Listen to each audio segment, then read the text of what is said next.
नमस्कार, आप देख रहे हैं JJN न्यूज। आपके साथ मैं हूं निशा। रामनगर में कांग्रेस कार्यालय को लेकर चल रहे विवाद ने अब राजनीतिक तूल पकड़ लिया। कांग्रेस के पूर्व विधायक रंजीत सिंह रावत ने आज प्रेस कॉन्फ्रेंस कर बड़ा बयान दिया है। उन्होंने आरोप लगाया कि उनके खिलाफ पार्टी के सुपारी किलर द्वारा सुनियोजित साजिश की जा रही है और एक खास नैरेटिव तैयार किया जा रहा है। रंजीत सिंह रावत ने कहा कि बीते दिनों जो घटना हुई उसके बाद कुछ तथाकथित पार्टी के ही कुछ लोग, जिन्हें उन्होंने सुपारी किलर कहा, मिलकर उनके खिलाफ माहौल बना रहे हैं। रंजीत सिंह रावत ने कहा कि जो लोग खुद अवैध शराब, जुआ, सट्टा और वसूली में लिप्त हैं, वो आज मेरे खिलाफ नैरेटिव सेट कर रहे हैं।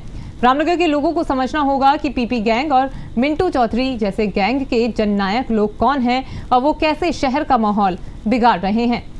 आपको बता दें कि रावत ने कहा कि मिंटू चौधरी और पीपी गैंग से जुड़कर ये लोग न सिर्फ अवैध गतिविधियों में लिप्त हैं, बल्कि कालाढूंगी चकलुआ कांड के मुख्य जनक हैं। इसके अलावा उन्होंने ये भी आरोप लगाया कि कांग्रेस कार्यालय पर कब्जे की कार्रवाई पूरी तरह एकतरफा थी और पुलिस प्रशासन ने बिना किसी नोटिस के जबरन कब्जा करवा दिया। रंजीत सिंह रावत ने कहा कि ये पूरी कार्रवाई बिना नोटिस के की गई है, ये कानून के खिलाफ है, हम इसे कोर्ट में चुनौती देंगे। वहीं प्रशासन ने यूपी के अराजक तत्वों के साथ मिलकर ये कब्जा करवाया है। वहीं रंजीत सिंह रावत ने अपने समर्थकों और पार्टी कार्यकर्ताओं के साथ बैठक कर आगे की रणनीति बनाई। उनका कहना है कि ये केवल कांग्रेस कार्यालय पर कब्जा नहीं, बल्कि लोकतंत्र और कानून के खिलाफ साजिश है। उन्होंने कहा कि रामनगर के व्यापारी और आम लोग समझें, अगर आज इस तरह के लोगों को संरक्षण मिला तो कल को कोई भी गुंडा आकर किसी की दुकान पर कब्जा कर लेगा और प्रशासन मूक दर्शक बनकर रह जाएगा। जो कल और परसों का घटनाक्रम था कांग्रेस कार्यालय का, उस पर जो प्रशासन, शासन और सरकार द्वारा नाजायज़ तरीके से कानून की धज्जियां उड़ाते हुए वहां पर यूपी के अराजक तत्वों द्वारा पहले उनका कब्जा कराया गया और फिर गैरकानूनी तरीके से कब्जा जो है पूर्व वो नीरज अग्रवाल को सौंप दिया गया है। उसके परिप्रेक्ष्य में हमने अपने कार्यकर्ताओं की बैठक और अन्य विकल्पों पर विचार करने का यहाँ पे काम किया है। मैं कहना चाहता हूँ कि जो भवन स्वामी और किराएदार के बीच का विवाद है वो दो ही तरीके से निपट सकता है, आपसी सहमति से या जो है कानूनी प्रक्रिया से, नोटिस दे करके कोर्ट के ऑर्डर से। ये दोनों प्रक्रिया इसमें नहीं अपनाई गई हैं। अराजक तत्वों को आधी रात में कब्जा दिलवा करके और हमसे ये कह करके कि हम जो है इसको सरकार के पोजीशन में लेंगे और उसके बाद आप लोगों को नोटिस करेंगे, फिर इस पर निर्णय होगा, वो भी नहीं अपना करके सीधे सीधे जैसा नीरज अग्रवाल का बयान आया कि मुझे पुलिस ने कब्जा सौंपा है और उन्होंने परसों की प्रेस में आप लोगों से कहा था कि मेरे 25 आदमी बैठे हैं, यानी जो 25 गुंडे पुलिस ने खुद स्वीकार किया, उसमें कुछों की क्रिमिनल हिस्ट्री है और सबके सब रामपुर के हैं। 25 लोग वो नीरज अग्रवाल के आदमी थे, तो यानी उन्होंने कब्जा किया और पुलिस ने उन्हीं को जो है सौंप दिया बिना कानूनी प्रक्रिया अपनाए। पुलिस कब्जा ले नहीं सकती, पुलिस कब्जा दे नहीं सकती कानून के तौर पर। उस विकल्पों पर विचार करने के लिए हमने प्रेस बुलाई है। और दूसरा एक जो नैरेटिव सेट किया जा रहा है ऐसे लोगों के द्वारा जो अपने आप को व्यापारियों का हितैषी और मुझे व्यापारियों का उत्पीड़न करने वाला बनाने की कोशिश कर रहे हैं।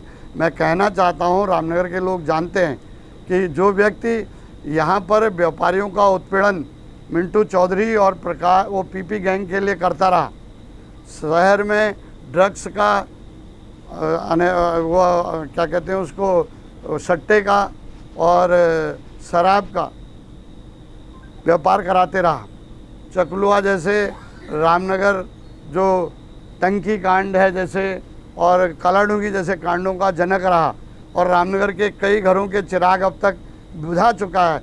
और अगर ऐसे ही तो कल के दिन से जितने भी कब्जाधारी या किराएदार व्यापारी या दूसरे लोग हैं, दुकानदार हैं, वो आधी रात में गुंडे आकर के उनका सामान बाहर रख देंगे और वो दूसरे दिन से घर से बाहर होंगे।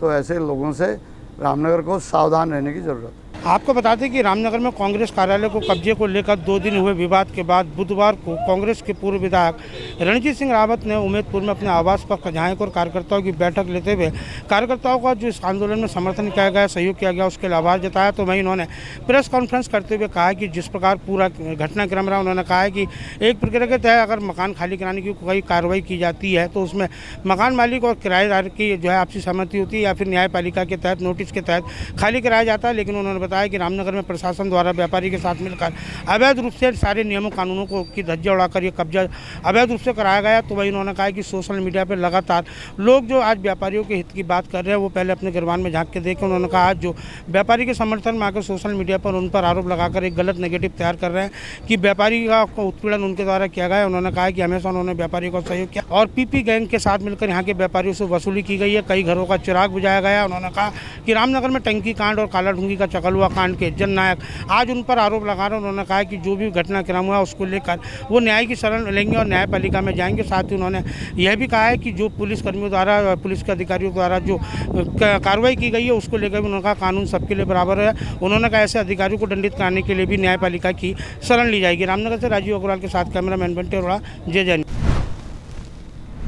ये थी रामनगर से हमारे संवाददाता राजीव अग्रवाल की खास खबर। अभी के लिए सिर्फ इतना ही।